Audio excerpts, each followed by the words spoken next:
Dwayne "The Rock" Johnson's Harley-Davidson in Hobbs and Shaw wasn't just product placement in a Fast and Furious spin-off. It became a crucial character element that defined Luke Hobbs' transition from government agent to family man, with the bike serving as his personal escape vehicle during the film's most intense action sequences. Universal Pictures and Harley-Davidson collaborated on creating a custom motorcycle that could withstand brutal stunts while looking menacing enough to match The Rock's larger-than-life persona.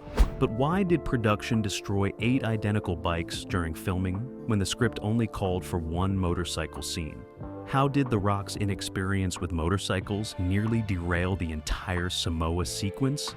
And what happened to the bike that survived filming only to mysteriously disappear from Universal's prop warehouse?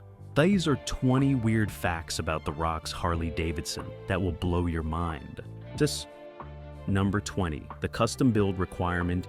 Particular soft spot for the Softail lineup. They're all powered by this massive Milwaukee. Universal Pictures commissioned a completely custom Harley-Davidson built specifically for Hobbs and Shaw, rather than using an existing production model, creating a one-of-a-kind motorcycle that cost over $85,000. Director David Leitch wanted Hobbs' bike to reflect his character, powerful, aggressive, and uniquely American. A stock Harley wouldn't suffice because production needed specific modifications for stunts and camera mounting. Harley-Davidson's customization division worked directly with Universal's transportation department, designing a bike that blended elements from multiple models. The frame came from a Softail platform, known for rigid stability.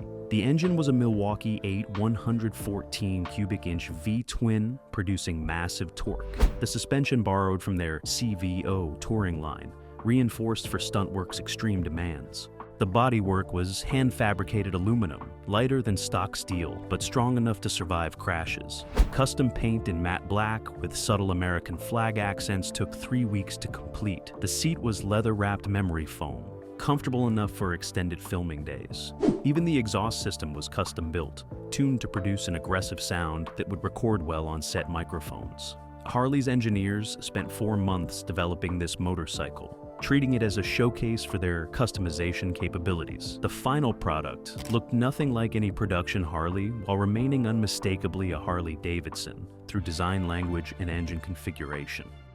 Number 19, The Rock's riding inexperience.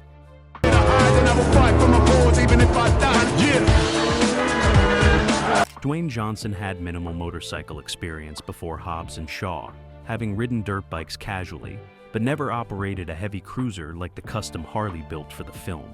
The Rock's action star image suggested he could handle anything, but 700-pound motorcycles require specific skills he didn't possess. Production hired veteran stunt coordinator Sam Hargrave to teach Johnson basic riding during pre-production. They had 6 weeks to transform him from nervous beginner to convincing rider.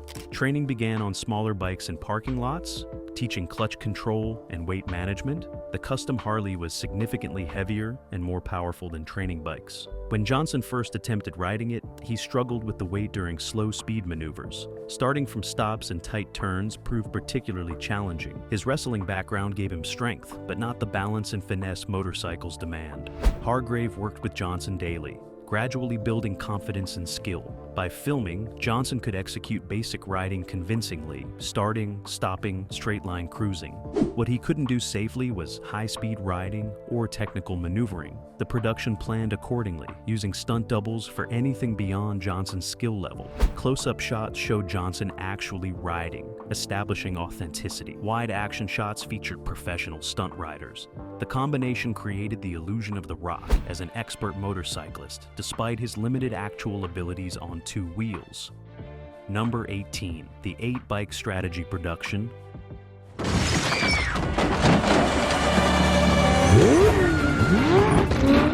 Built 8 identical custom Harleys for Hobbs and Shaw, even though the motorcycle appears in only 12 minutes of screen time.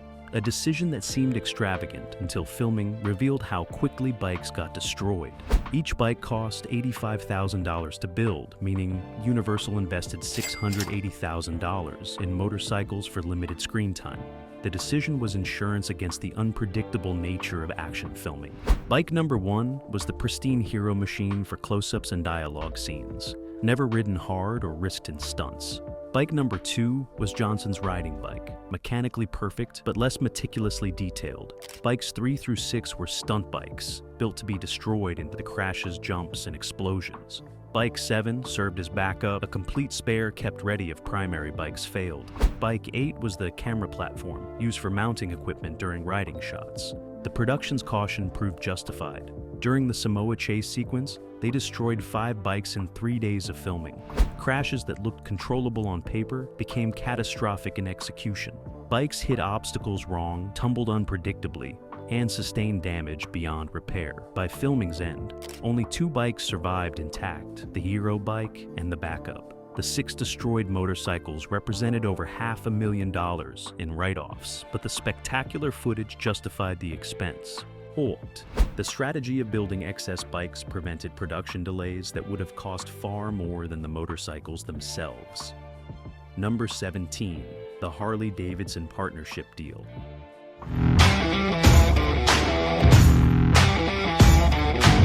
Harley-Davidson paid Universal Pictures approximately $3 million for product placement in Hobbs Shaw, but the deal included restrictions that frustrated director David Leitch and complicated filming.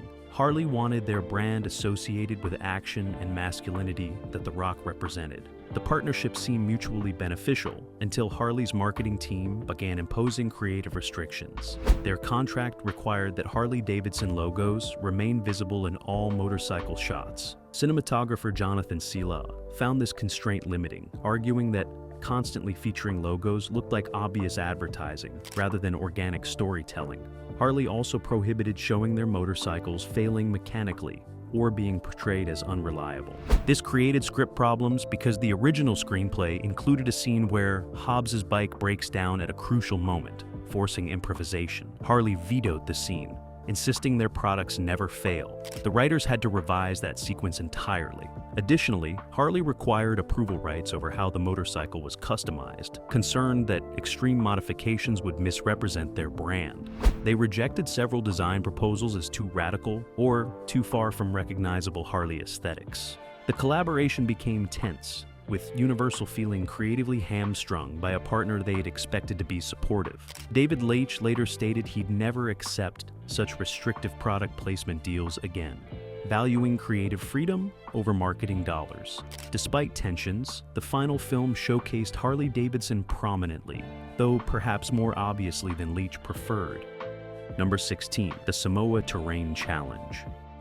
Filming motorcycle sequences in Samoa's mountainous terrain created unexpected difficulties that standard Hollywood locations wouldn't have presented, nearly forcing production to relocate expensive Samoa scenes elsewhere. Samoa's natural beauty provided stunning backdrops, but the roads were narrow, poorly maintained, and filled with hazards that made motorcycle stunts dangerous. Stunt coordinator Sam Hargrave scouted locations and was shocked by conditions. Roads carved into hillsides had no guardrails despite dramatic drop-offs. Surfaces were cracked asphalt mixed with loose gravel. Blind corners appeared constantly, making high-speed riding potentially fatal. The production considered moving to Hawaii or other South Pacific locations with better infrastructure. David Leitch insisted on authentic Samoan locations to honor the film's narrative about Hobbs's heritage. The compromise involved extensive road preparation before filming. Crews spent 2 weeks repairing surfaces, removing loose gravel, and installing temporary safety barriers. They closed roads completely during filming, eliminating any civilian traffic that could create hazards. Even with preparation, the terrain challenged stunt riders. The heavy custom Harley handled poorly on twisting mountain roads compared to lighter sport bikes. Several test runs ended in near crashes as riders misjudged corners or hit unexpected rough patches. The production slowed the planned riding speeds, filming at 40 miles per hour instead of the scripted 60+. Camera tricks and editing created the illusion of higher speeds while keeping riders safer on treacherous roads. Number 15, the stunt double's background. The Rock's primary motorcycle stunt double was Aaron Cohen, a former Israeli Special Forces operator turned Hollywood stunt performer who brought military precision to every riding sequence. Cohen's background was unconventional for stunt work. He'd served in Israeli counter-terrorism units, learning defensive driving and motorcycle tactics in combat situations. After military service, he transitioned to Hollywood, where his real-world experience made him invaluable for realistic action sequences. Hobbs and Shaw needed someone who could ride the heavy custom Harley aggressively while maintaining military bearing that matched The Rock's character. Cohen fit perfectly. His riding style was controlled aggression rather than flashy stunts. He could execute high-speed pursuits that looked tactical rather than reckless. David Leitch appreciated Cohen's approach, noting that Hobbs was a federal agent, not a street racer. The riding should reflect professional training. Cohen also matched The Rock's physical build better than typical stunt riders. He stood 6 feet 2 inches and weighed 220 pounds, similar enough that camera angles could disguise the substitution. During the Samoa chase, Cohen performed every motorcycle stunt: jumps, slides, near misses with vehicles. His military background showed in how he positioned the bike, always maintaining escape routes and awareness that real agents would demonstrate. The footage captured authentic tactical riding rarely seen in action films, elevating the sequences beyond typical Hollywood motorcycle chases. Number 14, the engine noise enhancement. The custom Harley's actual exhaust note was deemed insufficient for dramatic effect, forcing sound designers to layer recordings from 7 different motorcycles to create the soundtrack audiences heard. The Milwaukee 8 engine produced a satisfying rumble in person, but recording equipment couldn't capture its full visceral impact. Sound designer Mark Stokinger tested the actual bike recordings and found them lacking presence and aggression needed for action sequences. Stokinger built a motorcycle sound library specifically for Hobbs and Shaw. He recorded a Harley-Davidson Rod for its sharper, more modern tone. He added a Victory motorcycle for mechanical gear sounds. A Ducati contributed high RPM aggression. A custom chopper with straight pipes provided raw, unfiltered exhaust bark. An Indian Scout added deeper bass frequencies. Even a dirt bike contributed to higher revving acceleration sounds. Finally, a vintage Harley panhead added authentic classic Harley character. These 7 recordings were mixed and synchronized to create a composite sound that suggested power, aggression, and American muscle. The results sounded more Harley than actual Harleys, an idealized version that existed only in the film's soundtrack. Different mixes were created for different scenes. The Samoa chase emphasized the V-Rod's aggressive tone. Close-up dialogue scenes used more of the authentic Milwaukee 8 rumble. Stokinger spent 6 weeks perfecting the motorcycle sounds, treating them as important as the musical score for establishing mood and intensity. Number 13, the camera, mounting innovation. Cinematographer Jonathan Sela developed a new camera mounting system specifically for the custom Harley that allowed shots previously impossible on motorcycles, pioneering techniques other productions later copied. Traditional motorcycle camera mounts are attached to the bike's frame or bodywork, creating vibration and limiting angles. Sela wanted flowing, stabilized shots that felt like riding alongside the bike rather than being bolted to it. He collaborated with camera technician Alex Buono to design a gyroscopically stabilized mount that attached to the Harley's custom reinforced frame. The mount used 3-axis stabilization, isolating the camera from the bike's movement while maintaining position. This allowed smooth footage despite the Harley's vibration and movement over rough terrain. The system could position cameras in locations previously impossible, low alongside the front wheel, high above the rider, even behind looking forward over the Rock's shoulder. Each position required custom brackets fabricated specifically for the custom Harley's unique geometry. The mounting system added 63 pounds to the bike, affecting handling noticeably. The camera platform bike handled differently than standard stunt bikes, requiring riders to adapt their technique. The innovation paid off in spectacular footage that felt immediate and immersive. Viewers experienced riding the Harley rather than just watching it. Other action films noticed, and Sela's mounting system became an industry standard. He later licensed the design to equipment manufacturers who now produce commercial versions for motorcycle filming. Number 12, the insurance nightmare. Insuring 8 custom motorcycles worth over $600,000 combined, plus liability coverage for The Rock riding them, created unprecedented insurance challenges that delayed production by 3 weeks. Standard film production insurance covers vehicles as props, but the custom Harley's value exceeded normal limits. Insurers classified them as specialty items, requiring separate policies with higher premiums. The real complication was, The Rock himself. Insurance companies consider leading actors riding motorcycles an unacceptable risk. His existing film contracts prohibited motorcycle riding specifically to protect productions. Universal needed to renegotiate those contracts and secure special insurance riders allowing motorcycle operation. The insurers demanded extensive safety protocols. The Rock could only ride at speeds below 25 miles per hour. Any faster riding required professional doubles. He couldn't ride on public roads, only closed sets with medical personnel present. Riding sequences required advance notice and specific safety reviews. Each requirement added complexity and cost to production planning. The negotiations stalled for weeks as Universal, The Rock's representatives, and insurance companies argued about acceptable risk levels. The breakthrough came when Universal agreed to increase insurance coverage limits and accept strict speed restrictions. The final insurance package cost approximately $400,000, above normal production coverage, a substantial premium justified by protecting their 9-figure investment in the film and its irreplaceable star. Number 11, the missing motorcycle, mystery. One of the 2 surviving custom Harleys disappeared from Universal's prop warehouse in late 2019 and has never been recovered despite extensive investigation and a $50,000 reward. After filming wrapped, the surviving hero bike and backup bike were transported to Universal's secure storage facility in Los Angeles, where valuable props are preserved. The facility has 24-hour security, surveillance cameras, and inventory tracking. In November 2019, during routine inventory, staff discovered the hero bike was missing. Security footage review showed nothing suspicious. The bike simply wasn't where inventory records indicated it should be. Internal investigation revealed the last documented movement was 8 months earlier, when a props master signed it out for a promotional event. The bike had supposedly been returned, but clearly hadn't been. The props master insisted he'd personally returned and signed appropriate paperwork. That paperwork couldn't be located. Theories range from theft by someone with facility access to simple misplacement in a massive warehouse. Universal reported the theft to police and posted a $50,000 reward. The bike's unique nature made it nearly impossible to sell publicly. Anyone in the film industry would recognize it immediately. 3 years later, it remains missing.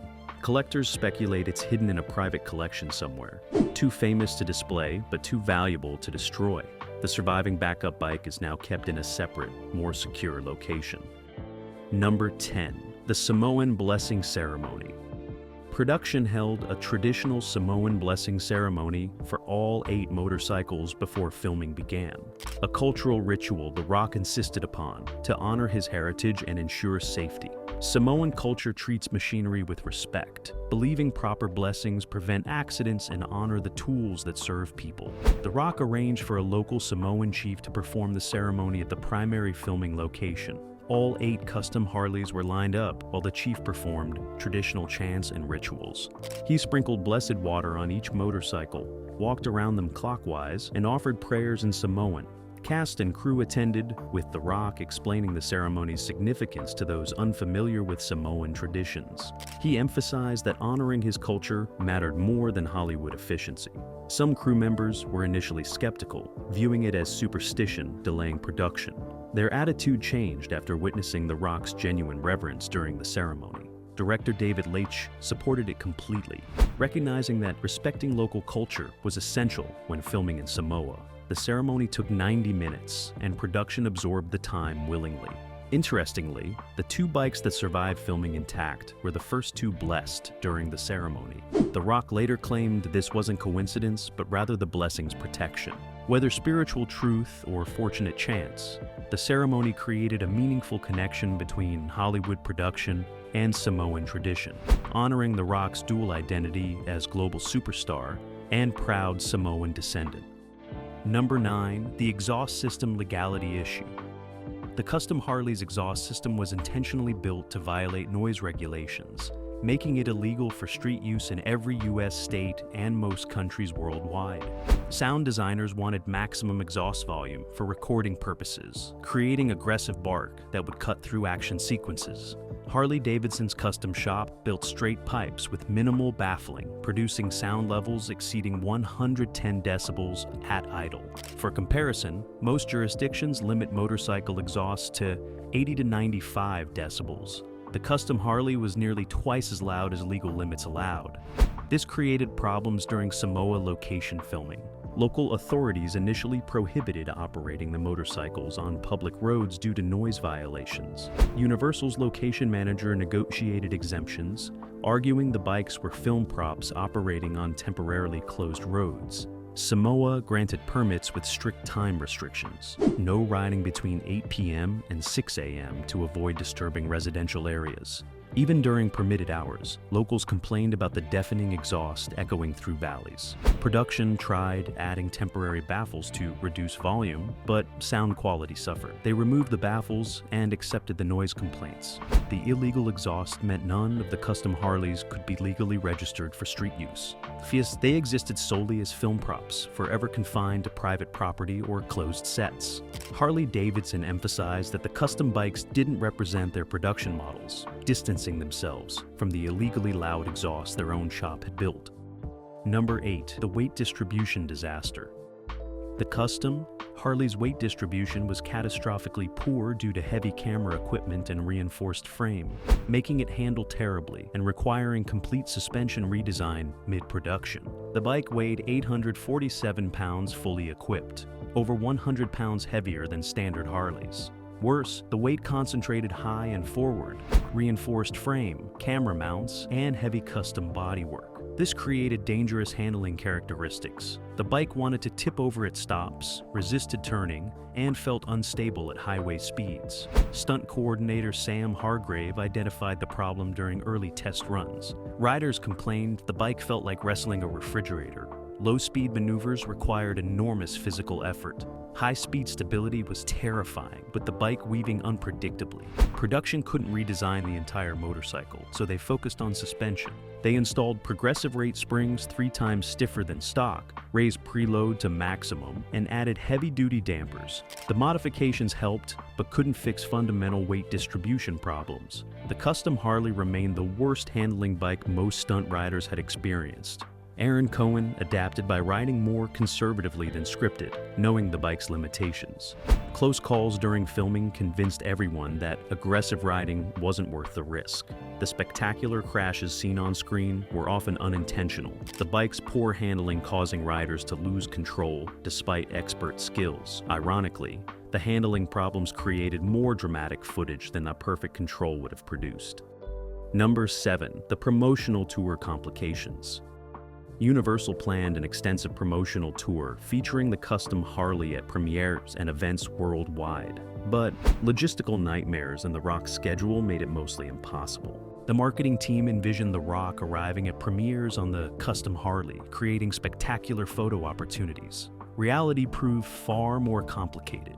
First, as the surviving bikes were too valuable to risk in public events where damage or theft could occur. Second, The Rock's insurance prohibited him from actually riding motorcycles publicly.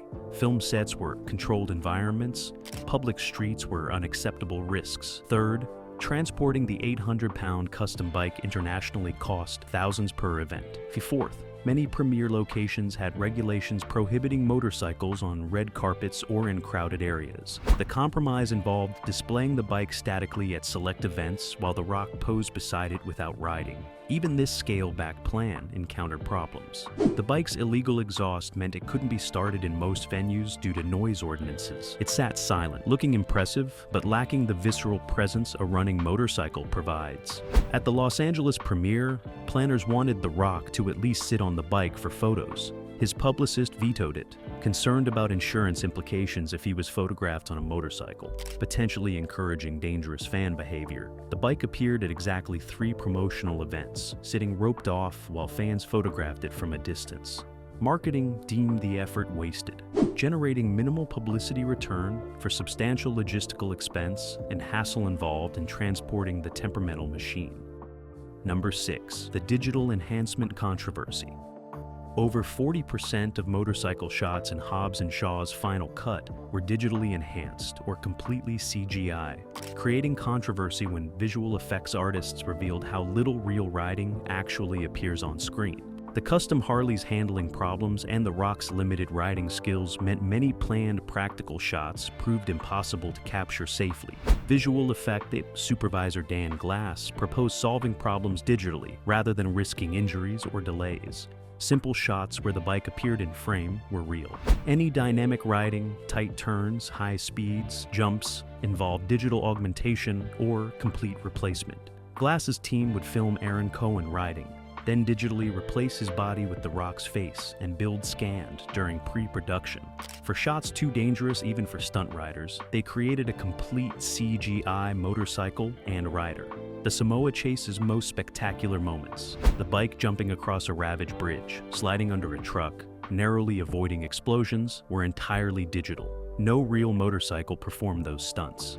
Purists were outraged when visual effects breakdowns revealed the extent of digital work. They accused the production of false advertising, claiming a practical motorcycle film when it was largely computer-generated. David Leitch defended the approach, arguing that audience safety and spectacular visuals mattered more than purist authenticity. Modern action filmmaking blends practical and digital work seamlessly. The controversy highlighted a growing divide between traditional stunt work and CGI-enabled action, with Hobbs and Shaw representing the digital future, whether audiences appreciated it or not.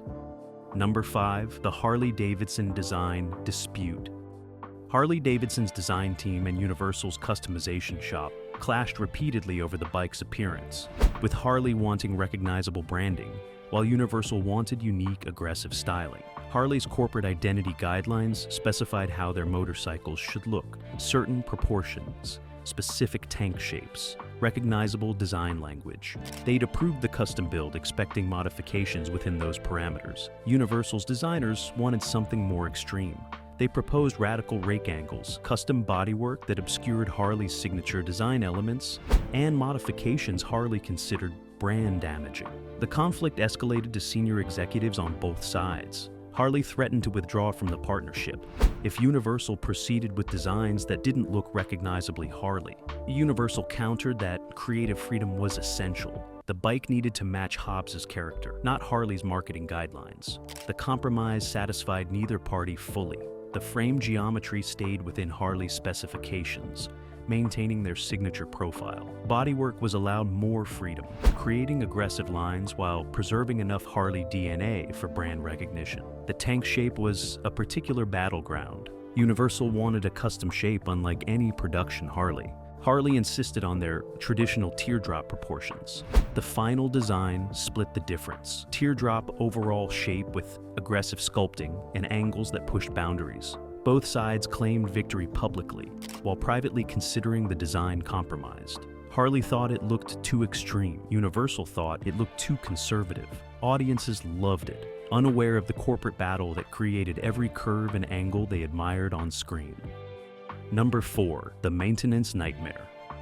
The custom Harleys required constant maintenance between takes, with mechanics working frantically to keep bikes operational through demanding filming schedule and brutal stunt work. Universal hired a team of 5 Harley-certified mechanics who worked exclusively on the 8 motorcycles throughout production. Their job was preventing breakdowns that would delay filming. Each morning, mechanics performed complete inspections, checking fluid levels, testing brakes, lubricating chains, verifying electrical systems. After every stunt, they'd inspect the bike for damage, making repairs before the next take. The custom nature of the bikes meant normal Harley parts didn't always fit. Mechanics fabricated custom replacements on site, working in a portable machine shop they'd transported to Samoa. The reinforced frames developed stress cracks from hard landings.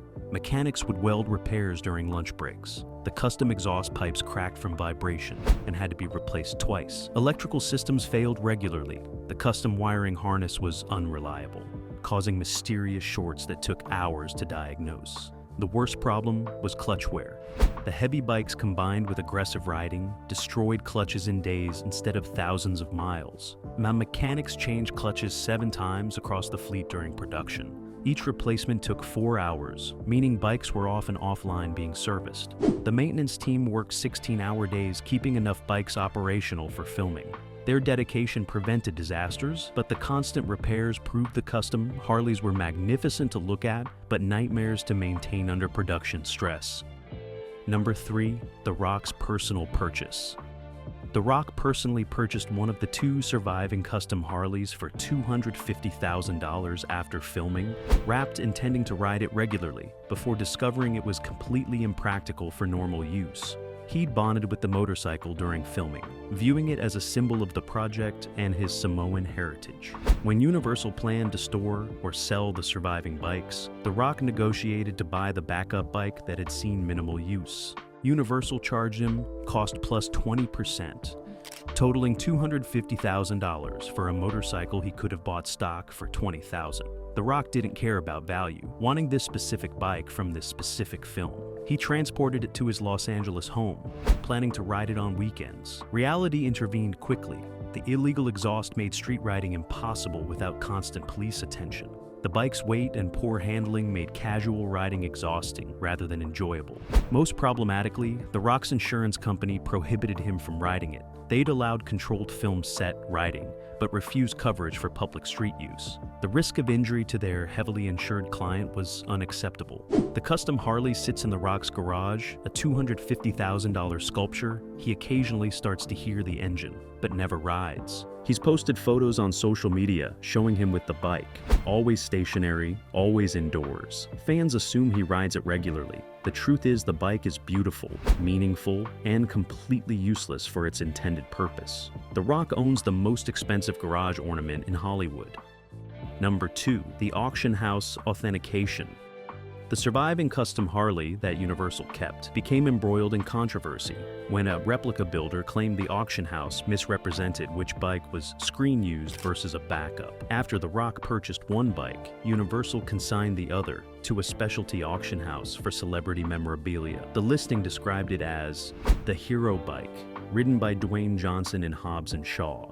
Estimated value $300,000 to $500,000. A California custom bike builder who'd worked on Hollywood films examined photos and disputed the claim. He argued the bike showed wear patterns inconsistent with the Hero Bike used for close-ups. The Hero Bike would show specific scratches and dings visible on screen. This bike looked too pristine. The builder suggested Universal was actually selling the backup bike that saw minimal use while falsely marketing it as the primary screen-used motorcycle. Collectors demand authenticity, and the distinction between Hero Bike and backup dramatically affects value. The auction house investigated, reviewing production documentation and comparing the bike to film footage. They stood by their authentication, claiming it was definitely the Hero Bike. The builder remained skeptical, but lacked resources to challenge legally. The controversy depressed bidding. Potential buyers worried about provenance questions. The bike sold for only $220,000, well below estimates. The buyer never publicly revealed their identity. Authentication experts later examined the bike and confirmed it matched Hero Bike wear patterns visible in specific film frames. The builder had been wrong, but had successfully planted doubt that cost Universal hundreds of thousands in lost auction value. Number 1. The environmental protest. Harley-Davidson faced unexpected backlash from environmental groups over the custom bike's fuel consumption and emissions, creating a public relations nightmare that overshadowed their Hobbs Shaw partnership. The Milwaukee 8 114 engine produced substantial horsepower, but consumed fuel inefficiently and emitted pollutants exceeding modern standards. Environmental activists targeted the film's promotional campaign, criticizing Harley-Davidson and Universal for glorifying gas-guzzling motorcycles during a climate crisis. They organized protests at premieres, holding signs reading, "Hobbs destroys the planet," and "Fast and Furious climate destruction." The criticism blindsided both companies. They'd focused on action and masculinity, never considering environmental implications. Harley-Davidson issued statements emphasizing their commitment to developing electric motorcycles and noting the custom bike was a one-off film prop, not representative of their production philosophy. Universal added environmental disclaimers to some promotional materials, noting the film's motorcycles were created for entertainment purposes. Neither response satisfied activists who demanded the companies acknowledge their role in promoting unsustainable transportation. The controversy generated more media coverage than the partnership's intended marketing, but all negative. Harley-Davidson's stock price declined slightly during the peak controversy. Universal's subsequent Fast and Furious films included more electric and hybrid vehicles, though whether this reflected environmental consciousness or fear of future protests remains debatable. The irony is that the custom Harley consumed less fuel than most cars in Hobbs and Shaw's action sequences, but motorcycles became the symbolic target for activists' justified climate concerns about Hollywood's celebration of fossil fuel-powered spectacle. The Rock's custom Harley-Davidson from Hobbs and Shaw wasn't just a motorcycle in an action film. It was a $250,000 engineering marvel that handled terribly, looked spectacular, and became a symbol of Hollywood excess meeting Samoan heritage. From stolen bikes to environmental protests, the truth behind this chrome monster proves that sometimes the wildest stories happen off-screen.